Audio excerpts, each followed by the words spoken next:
First lesson, name of the lesson is gravitation. Okay, first tell me what is mean by gravitation. कोण सांगेल मला gravitation म्हणजे काय mean by gravitation. Gravitation is a movement towards. Movement towards म्हणजे काय, एकमेकाकडे एकमेकांना काय करणे, खेचणे, त्याला आपण काय म्हणतो, ग्रॅव्हिटेशन. बरोबर, or attraction to some.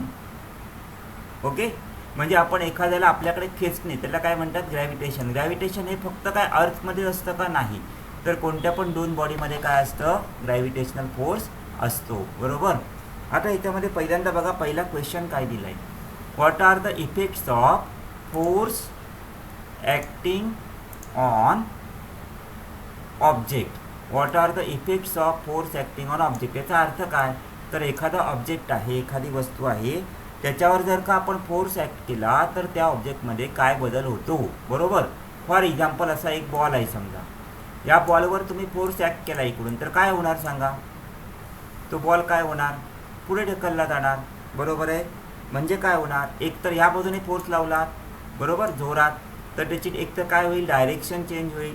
Direction change होईल म्हणजे काय, चेंज इन डायरेक्शन, त्याची दिशा बदलेल एकतर, किंवा काय होईल, मुव्हिंग ऑब्जेक्ट असेल तर डायरेक्शन चेंज होईल. बरोबर आहे.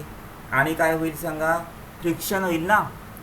बघा, हा जर बॉल जमिनीवरून असा गडगडत जात असेल तर याच्यावर कोणता फोर्स असणार आहे, फ्रिक्शन. फ्रिक्शन म्हणजे काय, घर्षण. जमिनीला तो घासला जातो आणि त्यामुळे त्याचा स्पीड काय होतो, हळूहळू कमी होतो. ओके, मग इफेक्ट्स काय काय होतील, पहिलं म्हणजे change in direction of moving object. Okay, ते न्यूक्लिअर डायरेक्शन चेंज होईल, एवढं लक्षात ठेवा याच्यामध्ये. Then second question is what types of force are you familiar with. म्हणजे तुम्हाला कोणत्या कोणत्या फोर्सबद्दल माहीत आहे, कोणत्या कोणत्या फोर्सबद्दल माहिती आहे तुम्हाला सांगा. पहिला आता इथेच आहे बघा, एक ग्रॅव्हिटेशनल फोर्स आहे, त्यानंतर न्यूक्लिअर फोर्स आहे, बरोबर, फ्रिक्शनल फोर्स, असे भरपूर सांगता येतील तुम्हाला उदाहरणं. हां, what do you know about the gravitational force. Gravitational फोर्सबद्दल तुम्हाला काय माहीत आहे, त्याचा ॲन्सर इथे खालीच दिलं आहे बघा. ॲन्सर काय बघा, the gravitational force is a universal force and it acts only between two objects. बघा, ग्रॅव्हिटेशनल फोर्स जो आहे हा काय आहे, युनिव्हर्सल फोर्स आहे. म्हणजे युनिव्हर्सल म्हणजे कळतं पूर्ण विश्वामध्ये असलेला. And acts not only two object, म्हणजे फक्त दोन ऑब्जेक्टमध्ये ॲक्ट करत नाही, on the earth but also between any two objects in the universe. म्हणजे युनिव्हर्समधल्या कोणत्या पण दोन ऑब्जेक्टवर, म्हणजे आता इथे सन असेल आणि इथे आपली अर्थ आहे, तर सन आणि अर्थ पण एकमेकांना काय करतात, अट्रॅक्ट करतात. लक्षात ठेवा, म्हणजे पृथ्वी आणि सूर्य एकमेकांना काय करतात, अट्रॅक्ट करतात. But also between any two objects in the universe. Let us now learn about this forces discover. आता बघा, याच्याबद्दल आपण थोडक्यात माहिती घेऊया. Gravitation. As we have learn, the phenomenon of gravitation was discovered by sir Isaac Newton. आता हे important आहे, ज्यांच्याकडे पुस्तक असेल तर हे मार्क करून ठेवा. Gravitation phenomenon is discovered by sir Isaac Newton. न्यूटनने काय केलं, ग्रॅव्हिटेशनची ही फिनॉमिनन काय केली, डिस्कवर केली. Okay, as a story goes, he discover the force by seeing an apple fall from the tree on the ground.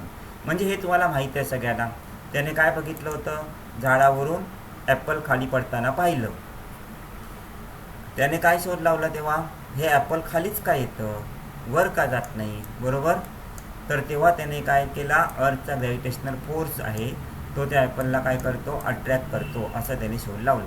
आता या ठिकाणी तुमच्या मनामध्ये एक प्रश्न आला असेल, बघा जरा, हे झाड आहे समजा, बघा जरा हे झाड आहे, इथे या झाडाला हे ॲपल आहे. आत्ता आपण काय बघितलं, तर दोन बॉडी एकमेकांना अट्रॅक्ट करतात, हे तर खरं आहे. मग इथे आपली अर्थ आहे, बरोबर. मग आता जर काही अर्थ या ॲपलला अट्रॅक्ट करते आहे आपल्याकडे, तर ॲपल पण अर्थला काय करत असलं पाहिजे सांगा, अट्रॅक्ट करत असला पाहिजे, हे तर खरं आहे. मग आता हे जे ॲपल आहे ते वरून खालीच का पडलं, बरोबर. अर्थ त्या ॲपलकडे का नाही गेली, असं का नाही झालं, कोण सांगेल. द स्टोरी गोज, म्हणजे जसं जसं पुढे डिस्कवर झालं, he discover the force by seeing an apple fall from a tree on the ground. He wonder why all apples fall vertically downward. मग त्याने असा शोध लावला की ॲपल आहेत ना ती व्हर्टिकली डाऊनवर्डच का येतात, अशी तिरकी तिरकी का नाही पडत, बरोबर, इथून असं इकडे का नाही जाऊन पडत, सरळच का पडतं, and not at an angle to the vertical. So why do they not fly off in the horizontal direction. म्हणजे ही जी ॲपल आहेत ना ती अशी हॉरिझॉन्टल डायरेक्शन म्हणजे अशी नाही का पडत, अशी का जात नाहीत हवेमध्ये, खालीच का येतात, बरोबर, हा त्याचा प्रश्न होता. After much thought he came to the conclusion that the earth must be attracting the apple towards itself. म्हणजे अर्थ जी आहे ती ॲपलला काय करते, आपल्याकडे अट्रॅक्ट करते. And this attractive force must be directed towards the centre of the अर्थ. आणि हा जो फोर्स आहे ना तो कुठे असतो, अर्थच्या सेंटरला, बरोबर. सेंटर ऑफ द अर्थ म्हणजे काय कळलं, अर्थच्या सेंटरला हा फोर्स असतो, बरोबर. The direction from the apple on the tree on the center of the earth is the vertical direction at the position of apple and thus the apple falls vertically. He direction कशी असते, vertical म्हणजे straight असते, कुठून, या अर्थच्या सेंटरपासून, बरोबर. आणि त्यामुळे हे जे ॲपल आहे ते व्हर्टिकली डाऊनवर्ड डायरेक्शननेच काय होतं, मूव्ह होतं, उलटं अपवर्डला जात नाही. That is because of gravitational force of earth is much stronger than that of Apple. Okay, हे तर कळलं. फिगर आता इथे काय दिलं आहे बघा, ही ट्री दिली आहे, हे तुम्हाला वाचता येईल, काही सांगायची गरज नाही, सोपं आहे. Force between the earth and, एक minute, Newton thought that the force of gravitation on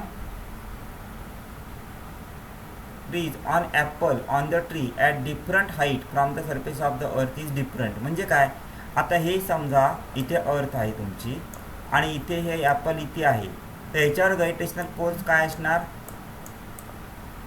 लांब ॲपल असेल तर कमी असणार, ॲपल जवळ असेल तर काय असणार आहे, साहजिकच जास्त असणार आहे, बरोबर. म्हणजे काय, it also acts on object at even greater heights much further away from the earth. Like for example the moon. बघा हा अर्थचा ग्रॅव्हिटेशनल फोर्स मूनवर पण आहे, मून म्हणजे चंद्रावर पण आहे. त्यामुळे काय होतं बघा, समुद्राला काय येतं, high tides and low tides म्हणजे भरती आणि ओटी, बरोबर. Can it acts on even further objects like other planets and the sun. Yes, बरोबर ना, सगळ्यावर हे काय होणार आहे, ग्रॅव्हिटेशनल फोर्स काय होणार, अर्थचा ॲक्ट होणारच आहे, बरोबर. Force and motion.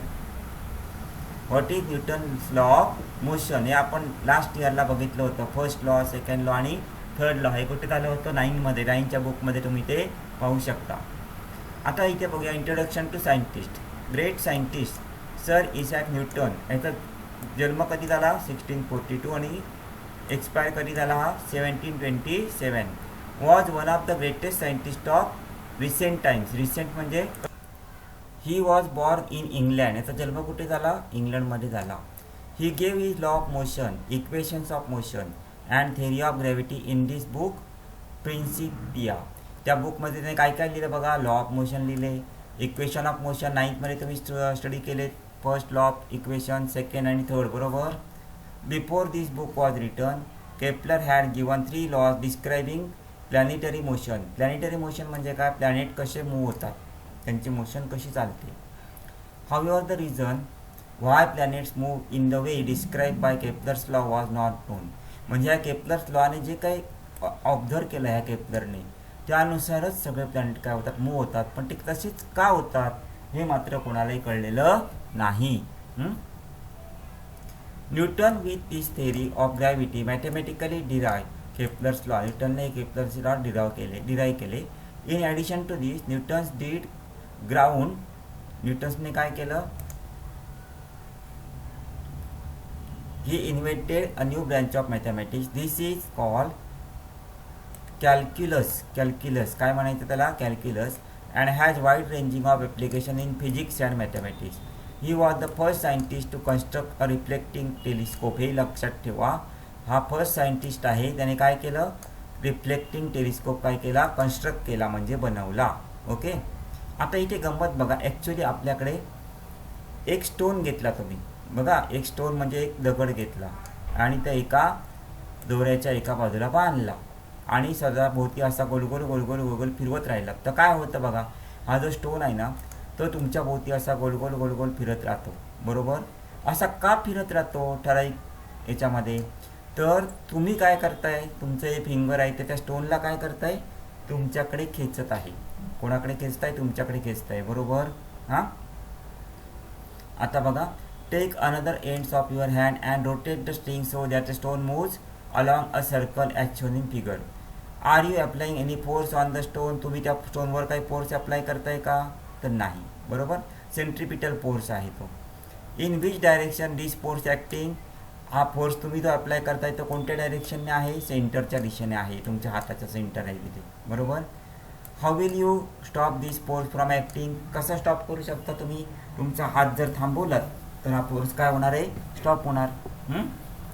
What will be the effect on stone. तुम्ही जर हात हा फिरवायचा थांबवला तर हा स्टोन जो आहे तो काय होईल, लांब असं सरळ निघून जाईल, बरोबर. कारण तुम्ही खेचणारच नाही ना त्याला तुमच्याकडे. As long as we holding the string we are pulling the stone towards us. जोपर्यंत आपण काय करतोय, तो स्टोन फिरवतोय तोपर्यंत त्या स्टोनला काय करतोय, आपण आपल्याकडे खेचत आहोत. टुवर्ड्स अस म्हणजे आपल्याकडे खेचतो आहोत. Towards the centre of the circle, बरोबर सर्कलच्या सेंटरकडे खेचतो. And are applying the force towards it. आणि फोर्स इकडे या बाजूला, आतल्या बाजूला फोर्स येतो ना. The force stops acting if we release the string. जर आपण हा दोरा सोडला तर काय होणार सांगा, हा दगड जो आहे तो असा सरळ निघून जाणार, कारण त्याला आतल्या बाजूला आपण खेचणारच नाही, बरोबर. In this case the stone will fly off along a straight line which is the tangent to the circle at position of stone. आता टँजंट टू द सर्कल म्हणजे काय सांगतो आधी. हे सर्कल असेल, हां, हे सर्कलची रेडियस आहे, रेडियस कळते ना, ओ ए ही रेडियस समजा. आणि जर का पण इथे 90चा अँगल केला असा इथे, तर याला काय बोलतात, टँजंट. काय बोलायचं याला, टँजंट बोलायचं, okay. Tangent to the circle म्हणजे असा स्ट्रेट लाईनमध्ये तो दोरा, तो स्टोन म्हणजे दगड निघून जाईल. when the string release, because that is the direction of its velocity at instant time. You may recall that we have performed a similar activity previously in which a 5 rupee coin kept on rotating circular disc, flying off the disc along the tangent to the disc. हा 5 रुपीजचा कॉईनचा last इयरला तुम्ही experiment केलेला आहे, त्याचा आता काही आवश्यकता नाही आपल्याला. Does the force acts on any object moving along a circle and is directed towards the center of the circle. This is called centripetal force. म्हणजे काय बघा, इथपासून महत्त्वाचं. A force acts on any object moving along a circle and it is directed towards the center of the circle and this force is called the centripetal force. This is the definition of centripetal. Centripetal म्हणजे काय, towards the centre, petal towards the centre, कळलं. Centripetal means centre seeking, म्हणजे सेंटरच्या दिशेने attract होणारा, कळलं. The object tries to go towards the centre of the circle because of this force. कोणता पण ऑब्जेक्ट काय करतो, सेंटरकडे जाण्याचा प्रयत्न करतो या फोर्समुळे. हां, we know that the moon which is the natural satellite of earth. चंद्र हा पृथ्वीचा काय आहे, सॅटेलाइट आहे ना. Goes round it in a definite orbit. Definite orbit म्हणजे हा जो सन आहे ना, ही अर्थ आहे समजा. अर्थ हा मून आहे, हा मून ह्या अर्थ भोवती डेफिनेट ऑर्बिटमध्ये काय करत राहतो, मूव्ह करत राहतो, बरोबर. तो ऑर्बिट चेंज करत नाही. Do you think some force is constantly acting on the moon. कोणता फोर्स असेल, centripetal force, okay. What must be the direction of this force. कुठे असणार direction, toward the centre of the earth, लक्षात ठेवा. How would its motion have been if no such force acted on it. जर ह्या मूनवर असा कोणताच force act करत नसेल तर हा मून काय होईल बघा, असा सरळ निघून जाईल, होय ना, लांब निघून जाईल अर्थपासून, फोर्स नसेल तर. Do the other planets in the solar system revolve around the sun in a similar fashion. Yes, okay. Is similar force acting on them. Yes, centripetal force कोणाचा असणार आहे, तो सनचा असणार. What must be direction, towards the centre of the कोण, sun. सनच्या सेंटरला असणार ना डायरेक्शन, बरोबर का. From the above activity example and question it is clear that the moon to go around the earth there must be a force which is exerted on moon and its force must be exerted by the earth. तो force कोण exert करतं, अर्थ, which attracts the moon towards itself, that is centripetal force, okay. The sun must be attracting the planets including the earth towards its. आत्ता मी सांगितलं हा सन आहे. सन काय करतो, सगळ्या प्लॅनेट्सला आपल्याकडे त्याच्या सेंटीमीटर फोर्समुळे काय करतो, अट्रॅक्ट करतो आणि ते काय होतात, एकमेका असे फिरत राहतात गोल गोल गोल गोल, बरोबर, सनच्या भोवती. आता पुढचा भाग बघूया, केपलर्स लॉ म्हणजे काय. Kepler's law very important. Planetary motion had been observe by astronomer since Asian times. म्हणजे जे काही आकाश निरीक्षण करणारे जे लोक होते ते खूप कालापासून काय करत होते, प्लॅनेटरी मोशन काय करत होते, ऑब्झर्व करत होते. म्हणजे ऑब्झर्वेशन म्हणजे निरीक्षण करत होते. बिफोर गॅलिलिओ माहिती आहे तुम्हाला, पहिली दुर्बीण बनवली होती त्याने.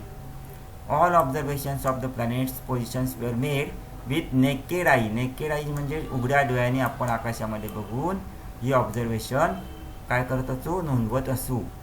बाय द 16th century म्हणजे 16व्या शतकामध्ये a lot of data were available about planetary position and motion. म्हणजे भरपूर डाटा म्हणजे कळतं ना, माहिती अवेलेबल होती. Johannes Kepler studied this data. या केपलरने काय केलं, हा डाटा स्टडी केला. He notice that the motion of planet follow certain law. त्याने काय ऑब्झर्व केलं की प्लॅनेटचे जे मोशन आहे ते सर्टन लॉ फॉलो करतात. He stated 3 laws describing planetary motion and these are known as Kepler's law which are given below. आता इथे बघूया पहिल्यांदा. And eclipse is a curve obtain when a cone is cut and incline plane. Eclipse म्हणजे काय दिलं आहे, तर एक कोन आहे असा, हा बघा असा कोन आहे सगळा. हा कोन माहिती आहे ना, आईस्क्रीमचा कोन, तुम्ही आईस्क्रीम खाता बरोबर, त्याला असं जर का मी तिरका कापला तर त्याला काय म्हणतात, इलिप्स. काय म्हणायचं त्याला, इलिप्स. असा तिरका कापला तर, कळलं का, कापून बघा आईस्क्रीमचा कोन एकदा, हां, तर त्याला काय बोलायचं, इलिप्स बोलायचं. आता याच्या हे एवढंच महत्त्वाचं आहे, बाकी याच्यामध्ये काय महत्त्वाचं नाही. केपलर्स फर्स्ट लॉ काय बघा, आता नीट समजून घ्या. बघा, the orbit of a planet is an ellipse with the sun at the one of the foci. आता याचा अर्थ आधी सांगतो समजावून. बघा, हा आता प्लॅनेट आहे, समजा हा प्लॅनेट आपली अर्थ आहे, समजा ही अर्थ आहे. ही मूव होते कोणाभोवती, सनभोवती.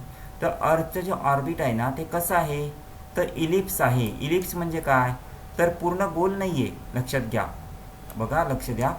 सन भोवती आपली अर्थ जी मूव्ह करते ना ती कशी मूव्ह करते, तर पूर्ण गोलाकार नाही. बघा इथे हा सन आहे, तर ही अर्थ जी आहे ना ती अशी इक्लिप्स ऑर्बिटमध्ये, म्हणजे कळलं, अंडाकृती, कळलं का, थोडंसं अंडाकृती अशी मूव्ह करते, अशी गोल गोल गोल गोल नाही फिरत.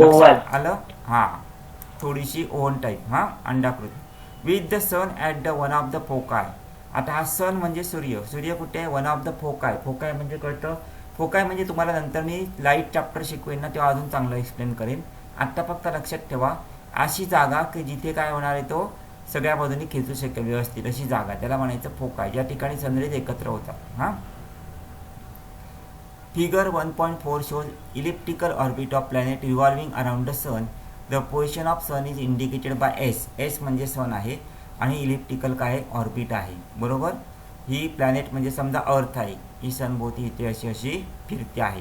तर हा फर्स्ट लॉ अतिशय इम्पॉर्टंट आहे. काय, the orbit of planet is and ellipse with the sun at one of the foci. हा एक्झाममध्ये विचारतात, व्हेरी IMP आत्ताच सांगतोय. हां, त्यानंतर केपलर सेकंड लॉ काय बघा, the line joining the planet and the sun shifts and equal area in equal intervals of time. याचा अर्थ आधी सांगतो. बघा, the line joining the planet म्हणजे हा प्लॅनेटला जॉईन करणारी ही जी लाईन आहे बघा, ही जॉईनिंग प्लॅनेट अँड द सन, आणि सन म्हणजे हा सूर्य आणि ही पृथ्वी, समजा यांना लाईन जॉईन करते ती.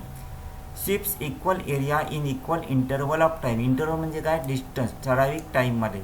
म्हणजे आता बघा, ही अर्थ जी आहे ना ती इथून इथपर्यंत गेली, धरून चला इथून इथपर्यंत गेली, तर इथून इथपर्यंत जाईपर्यंत हा जो एरिया आहे बघा, हा एवढा एरिया, कळतोय का, हा एरिया, हा एवढा इथून इथपर्यंत जायला समजा आपण मानूया 10 मिनिट्स लागले. किती मिनटं लागली, 10 मिनटं लागली, असं गृहीत धरू. हां, इथून इथे जायला 10 मिनटं लागली. आता गंमत बघा, इथून इथे जायला पण DC एवढा डिस्टन्स कापायला पण तिला 10च मिनटं लागत आहेत. अर्थला किती मिनटं लागत आहेत, 10च मिनटं लागत आहेत. हां, पण आता इथे बघा गंमत, इथे अर्थ जी आहे ती या सनपासून लांब आहे. बघा, सनच्या जवळ होती तेव्हा ती काय झाली, डिस्टन्स जास्त कव्हर केलं. बघा ए बी डिस्टन्स जास्त दिसत आहे की नाही, डिस्टन्स जास्त कव्हर केलं म्हणजे फास्ट पळाली, सुसाट चालली. बरोबर. हां, जेव्हा अर्थ सनपासून लांब गेली तेव्हा मात्र तिचा स्पीड काय झाला, हळूहळू चालली असेल. 10 मिनिटामध्ये एवढंच अंतर कापलं आहे म्हणजे इथे स्पीड काय असणार आहे, अर्थचा नक्कीच कमी असणार. इथे मात्र स्पीड काय असणार आहे, नक्कीच जास्त असणार आहे. कळतं आहे. त्यामुळे काय होतं आहे, तर हा जो एरिया आहे, हा एरिया बरोबर, आणि हा एरिया काय असणार आहे, सेम असणार आहे. बघा काय लिहिलं आहे बघा, the line joining the planet and the sun shifts equal areas in equal interval of time. म्हणजे ठराविक टाईममध्ये जो काय एरिया आहे असा तो सेम असणार आहे. आता इथून पर्यंत जाईपर्यंतचा एरिया, हा एरिया पण सेम असणार. का सेम असणार, कारण इथे एवढं चालायला पण त्याने काय घेतलेली आहेत, 10 मिनिटच घेतलेली आहेत. हे आधी एवढं. थर्ड लॉ काय बघा, the square of its period of revolution around the sun is directly proportional to the cube of the mean distance of the planet from the sun. Mean distance of the planet from the sun. Mean distance म्हणजे काय, तर सगळ्या डिस्टन्सची काय करायची, addition करायची. त्याला divided by काय करणार, नंबर ऑफ टाइम्स किती असेल ते. बरोबर. मग आता इथे R is the average distance. R म्हणजे कळते ना, radius. Is the average distance of planet from the sun and T is its period of revolution घेतलं तर आपण काय लिहू शकतो, टी स्क्वेअर. टी स्क्वेअर म्हणजे काय म्हटलं आहे बघा इथे, square off period of revolution म्हणून टी स्क्वेअर. बरोबर. इज डायरेक्टली प्रोपोर्शनल्स टू, तर असं साईन काढतो आपण, directly proportionals to alpha. Cube म्हणजे काय, 3 लिहितो आपण क्यूब म्हणजे. हां, आणि cube of mean distance of planet म्हणजे त्याची रेडियस म्हणजे आर क्यूब. म्हणजे आपण कसं लिहू शकतो, T square is directly proportionals to R cube. आता हा प्रोपोर्शनॅलिटी साईन काढायचा असेल तर आपण काय घेतो, कॉन्स्टंट घेतो. म्हणजे इथे कसं लिहू शकतो, T square is equals to K R cube. ह्या केला काय म्हणायचं, कॉन्स्टंट. जेव्हा आपण कॉन्स्टंट घेतो तेव्हा हे इज इक्वल्स टू साईन काय करतो, काढून टाकतो. Kepler obtain these law simply from the study of position of planets obtain by regular observation. बघा हा केपलर किती हुशार होता. साध्या डोळ्यांनी फक्त त्याने ऑब्झर्वेशन केलं, रोज प्लॅनेट किती फिरतो काय होतं, यानेही त्याने लॉ शोधले. पण हे लॉ एवढे परफेक्ट निघाले ना पुढे की आताच्या दुर्बिणी वगैरे वापरून पण आपण तेवढं परफेक्ट नाही करू शकलो. He had no explanation as why planets obey these law. त्याच्याकडे हे एक्सप्लेनेशन नव्हतं कारण तेव्हा दुर्बीण वगैरे काही नव्हतं. बरोबर. We will see below how these laws help Newton's in the formation of his theory of gravitation. हे जे लॉ आहेत ते Newton's universal law of gravitation. Universal म्हणजे सगळ्या जगामध्ये जो वापरला जातो तो. All the above consideration including Kepler's law lead Newton to formulate his theory of universal gravity. According to this theory, हे important आहे बघा. According to this theory, every object in the universe attracts every other object with a definite force. म्हणजे विश्वातली प्रत्येक गोष्ट दुसऱ्या गोष्टीला एका ठराविक फोर्सने काय करत असते, एकमेकाकडे. ही याला अट्रॅक्ट करतो तर हा याला अट्रॅक्ट करत असते. कळलं. This force is directly proportional to the product of the masses of two object. Product of the masses म्हणजे समजा याचा मास आपण मानूया m1. हां, याचा मास काय असेल m2. तर प्रॉडक्ट ऑफ मासेस म्हणजे काय येणार सांगा, m1 multiply by m2. m1 into m2 multiply म्हणजे करतं गुणाकार. Product of the masses of the two object and is universally proportional to the square of the distance between them. समजा या दोघांमध्ये डिस्टन्स d असेल तर हे जी जी आहे ते कसं असणार, जी इज बघा, G is directly proportionals to product of masses म्हणजे काय m1 m2. बरोबर. आणि इन्व्हर्सली म्हणजे आपण काय लिहितो, खाली लिहितो. बरोबर. त्या दोघांमध्ये डिस्टन्स समजा d असेल तर काय म्हटलं आहे, inversely proportional to square of distance म्हणजे काय ना, इन्व्हर्सली d स्क्वेअर येईल. कळतं आहे. स्क्वेअर ऑफ डिस्टन्स म्हणजे काय, d स्क्वेअर. बघा प्रॉडक्ट ऑफ मासेस म्हणून मी काय लिहिलं, m1 m2. आणि इन्व्हर्सली म्हणजे काय येणार, distance square d square. Okay. तर हे खूप महत्त्वाचं आहे. कुठपासून बघा Newton's to formulate theory. According to this theory every object in the universe attracts every other object with a definite force.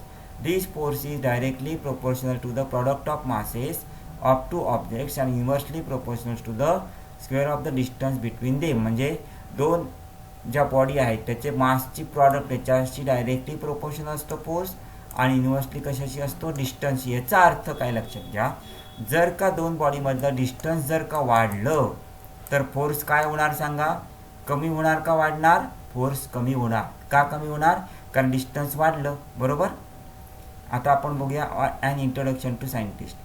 Johns Kepler was a German astronomer and mathematician. He started working as a helper to famous astronomer Tycho Brahe in Prague in 1600. त्याच्याशी तो काय करत होता, helper म्हणून काम करत होता बघा हा सायंटिस्ट. हां, after a sudden death of Brahe in 1601 Kepler was appointed as a royal mathematician in his place. त्याच्या जागी या केपलरला रॉयल मॅथमॅटिशियन म्हणून नेमण्यात आलं. Kepler use the observation of planetary motion made by Brahe to discover the laws of planetary motion. याने जे डिस्कवर केले होते लॉ ते वापरले, माहिती वापरली आणि लॉ डिस्कवर केली. He wrote several books. His work was later use by Newton's in postulating his law of gravitation. हे आत्ता सांगितलं तेच आहे, पुन्हा वेगळं काही नाही आहे. ओके, आत्ता मी जे सांगितलं ते बघा इथे आहे. या बॉडीचं मास समजा m1 आहे, या बॉडीचं मास m2 आहे, डिस्टन्स d आहे. बरोबर. तर ते काय सांगितलं होतं, फोर्स कसा असतो, directly proportional to their masses, म्हणजे m1 आणि m2, आणि इन्व्हर्सली डिस्टन्स बिटवीन दे म्हणजे d². हा जर प्रोपोर्शनॅलिटी साईन काढलं तर इथे काय टाकणार, इज इक्वल्स टू, आणि इथे काय लिहायचं, g लिहायचं. काय लिहायचं, g म्हणजे constant. Okay, constant of proportionality and it is called universal gravitational constant. या जीलाच काय बोलतात, तर universal gravitational constant. Okay, the above law means that if the mass of one object is double the force between two objects also double. बघा, एकाचं mass double केलं तर force पण double होणार, साहजिकच आहे. बरोबर. Also if distance is double the force decreases by factor of 4. मात्र डिस्टन्स डबल केलं तर फोर्स कमी होणार. मी मगाशीच सांगितलं तुम्हाला, इथे स्क्वेअर आहे म्हणून काय होणार, 4 टाइम्स कमी होणार. बरोबर. If the two bodies are spherical the direction of force is always along the line joining the centre of the two bodies and distance between the centre is can be D. म्हणजे बघा, याचा force या दिशेने असणार, याचा force या दिशेने असणार. हा ह्याला असा अट्रॅक्ट करणार, हा ह्याला असा अट्रॅक्ट करणार. बरोबर आहे.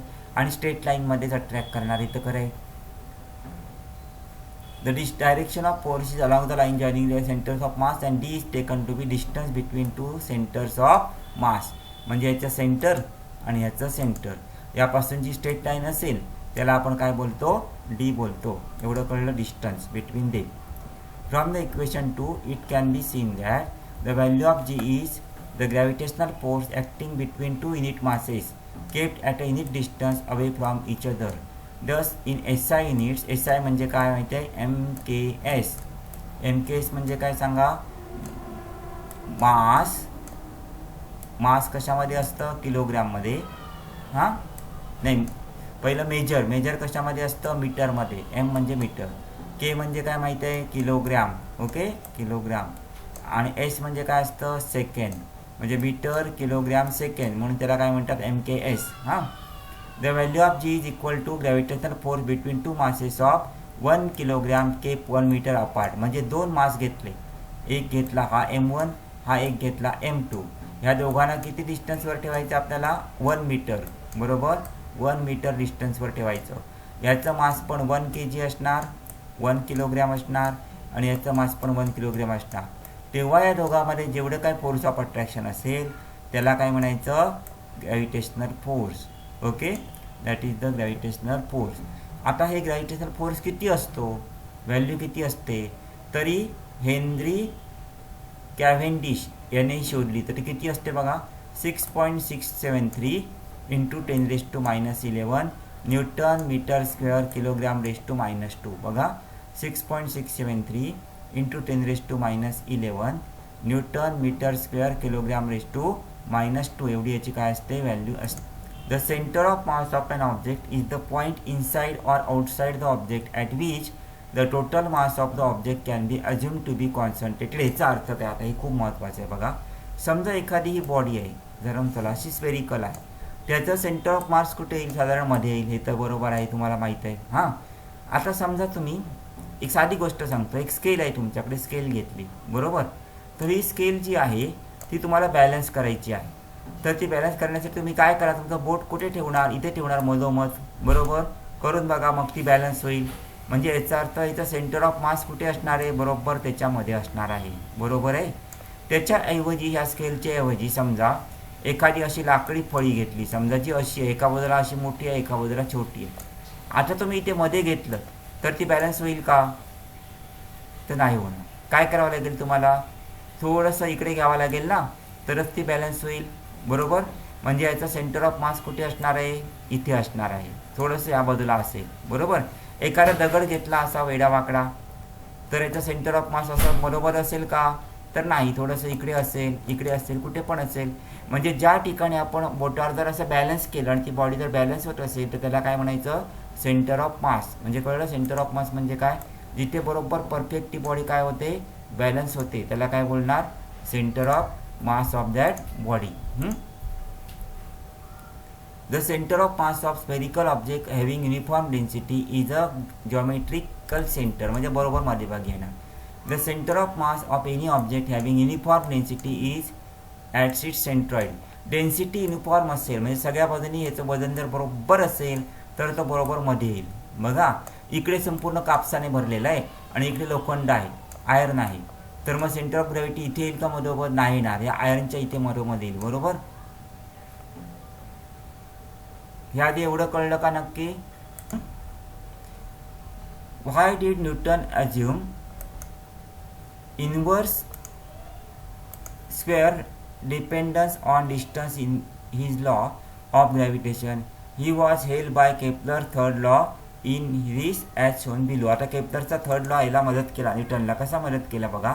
Consider an object moving in a circle with constant speed. एक ऑब्जेक्ट आहे असा सर्क्युलर फील्डमध्ये मूव्ह होतोय कॉन्स्टंट स्पीडने. बघा तुम्ही हातामध्ये दगड अगरबत्ती घेतली, गोलगोल गोलगोल फिरवली तर बघा सर्क्युलर हे दिसतं की नाही. We have seen earlier that such motion is possible only when object is constantly acted upon by the force directed towards the centre of the circle. इथे सेंटर ऑफ द सेंटरला फोर्स जर attract करत असेल तरच हे possible आहे, नाही तर नाही. आणि या फोर्सला आपण काय बोलतो, this force is called as centripetal force बरोबर.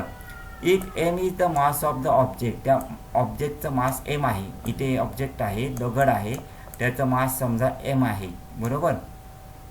व्ही इज इट्स स्पीड, त्याचा स्पीड किती आहे, व्ही आहे समजा, आपण स्पीड व्ही मानला. And R is the radius of circle, या सर्कलची रेडियस काय मानली, रेडियस म्हणजे कळतं ना आर, त्रिज्या. Then it can be shown that its force is equals to F is equals to mv square upon r, mv square upon r. If a planet is revolving around the sun in a circular orbit in uniform circular motion, then the centripetal force acting on the planet towards the sun must be mv square upon r. जर circular पाथमध्ये असेल तरच, लक्षात ठेवा. पण कोणताही planet असं circular पाथमध्ये move होत नाही, एक लक्षात ठेवा. हे काय केव्हा म्हणतोय तो, जर सर्क्युलर पाथमध्ये असा मूव्ह होत असेल तर. Speed is equals to formula काय आपला, डिस्टन्स ट्रॅव्हल अपॉन टाईम. हे माहिती आहे तुम्हाला, speed is equals to distance upon time, 9th मध्ये झालेला आहे बरोबर. मग आता मला सांगा व्ही इज इक्वल्स टू काय येणार, distance travel upon time taken. आता डिस्टन्स ट्रॅव्हल किती करणार त्याला लक्ष द्या. सर्क्युलर पाथमध्ये मूव्ह होतोय, तर डिस्टन्स म्हणजे काय असणार, या सर्कलचा काय असणार, हा बाहेरचा सगळा भाग, याला आपण काय म्हणतो, सर्कमफेरन्स. माहीत आहे, परिघ सर्कमफेरन्स. आणि सर्कमफेरन्सचा फॉर्म्युला काय आहे, तर 2πr म्हणजे सर्कमफेरन्स. हे सगळ्यांना माहीत आहे, 2πr म्हणजे काय असतं, सर्कमफेरन्स बरोबर. म्हणजे मग व्ही इज इक्वल्स टू कसं लिहू शकतो मी, distance travel upon time. Distance travel किती आहे, किती डिस्टन्स ट्रॅव्हल केलं या अर्थने समजा, तर 2πr. टाईम टेकन काय घेतला, टी घेतला बरोबर. तर आपल्याला एक माहिती आहे, एफ इज इक्वल्स टू काय आपण घेतलं होतं इथे, M V square upon R. हे तर माहीत आहे. एम म्हणजे एम, बघा मी इथे करतो मुद्दाम तुम्हाला समजायला, एम आहे तसा. व्ही स्क्वेअर, व्ही म्हणजे काय बघा, 2π अपॉन टी. मग मी इथे लिहितो 2π, बघा 2π upon T, okay, 2π upon T to the whole square. बघा एम व्ही स्क्वेअर, बघा एम व्ही स्क्वेअर, व्ही म्हणजे 2π अपॉन टी स्क्वेअर अपॉन काय आहे आपलं आर आहे बरोबर अपॉन आर आहे तसा. आता मला सांगा इथे कसं होईल एम आहे तसा एमचा एम आहे तसा बरोबर. 2चा स्क्वेअर किती येणार तर 4 बरोबर एम इंटू 4 एवढं कळतंय 2चा स्क्वेअर 4. पायचा स्क्वेअर काय येणार पाय स्क्वेअर पायचा स्क्वेअर काय येणार पाय स्क्वेअर. आणि हा इथे आर अपॉन 1 आहे तो वर गेल्यावर काय होणार 1 अपॉन आर होईल बरोबर. म्हणजे हा आर कुठे जाणार वरती जाणार म्हणजे आर बरोबर अपॉन टीचा स्क्वेअर काय येणार टी स्क्वेअर.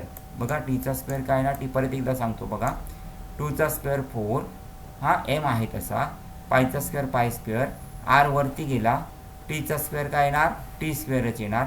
म्हणजे बघा इथे आन्सर आलं काय बघा 4m पाय स्क्वेअर आर बघा 4m pi square R upon T square okay. आता इथे काय करायचं multiplying and dividing by R square. आता असं का केलं सांगतो. इथे आपल्याला आर क्यूब पाहिजे काय पाहिजे आर क्यूब पाहिजे म्हणून आपण काय करतोय multiplying and dividing by R square. R स्क्वेअरने आपण मल्टिप्लाय अँड डिवाइड केलं. इथे बघा इथे करून दाखवतो मी इथे बघा इथे multiply by R square okay and divide by also R square. म्हणजे याची व्हॅल्यू चेंज होईल का नाही होणार. वरती पण आर स्क्वेअरने खाली पण आर स्क्वेअरने. म्हणजे आता हे कसं होईल M 4m pi square R इथे 1 आहे इथे 2 आहेत म्हणजे आर क्यूब होणार इथं कळतंय. म्हणजे कसं होईल इथे 4m बघा 4m pi square R cube.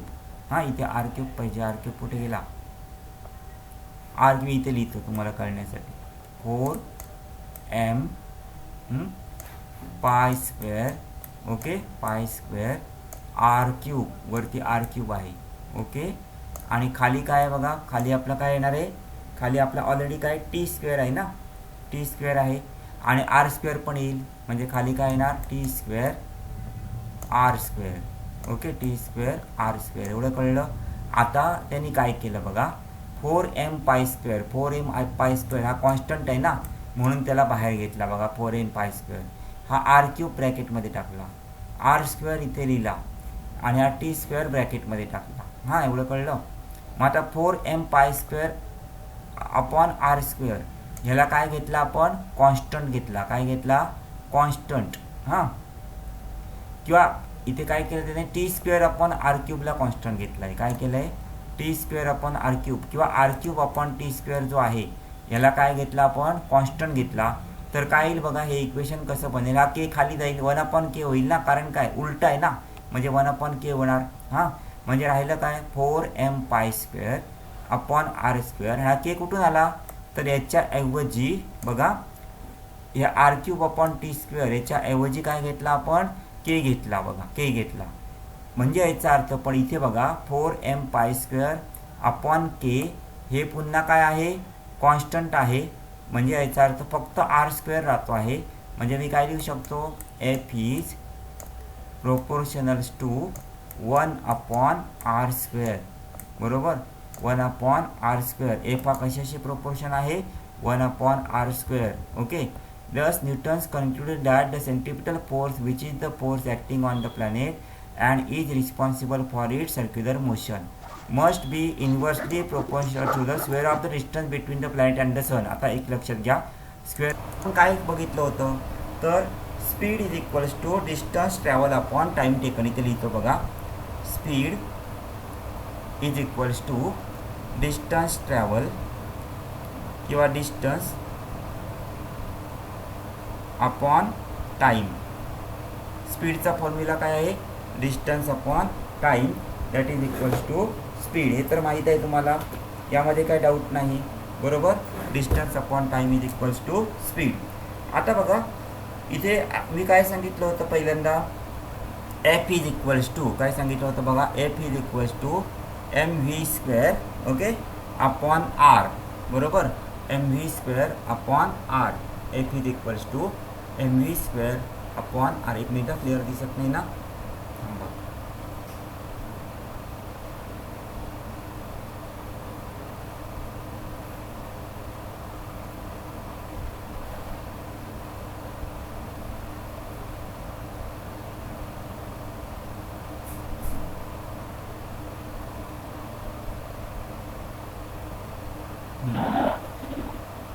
F is equals to mv square upon r.